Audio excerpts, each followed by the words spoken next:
They've just marked a year in an Egyptian prison, but the 3 Al Jazeera journalists will remain behind bars after being granted a retrial. Cameras weren't allowed inside the appeals court and the session lasted barely an hour. Lawyers said the judge accepted the appeal, rendering the original trial, which sentenced the journalists to 7 to 10 years in prison, null and void.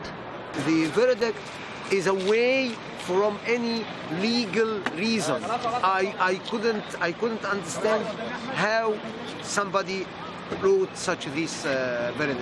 One of the defendants, acting bureau chief Mohamed Fahmy, released this picture on Twitter from his hospital bed where he's receiving treatment for a broken shoulder.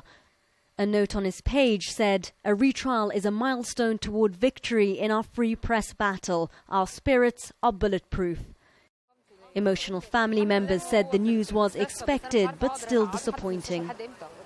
Me and Mohamed will keep fighting till the end. It's a very long battle. A retrial means it's a lengthy process. It can take up to a year. I can't even imagine that Mohamed will stay for a year in prison.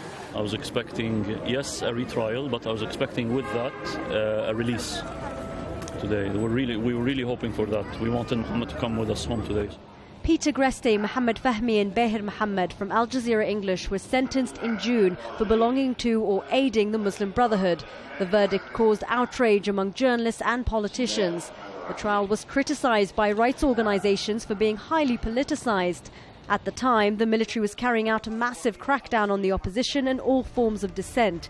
Irrelevant evidence such as family photos and reports produced by other networks were presented as evidence by the prosecution. The judge decided to grant an appeal because the original trial didn't follow due process. Now it's up to another court to decide on when the retrial will start. But it could take some time for another verdict. The hope now is that the trial is expedited. The fear is that they will spend many more months unjustly behind bars. Sherine Tadros, Sky News, Cairo.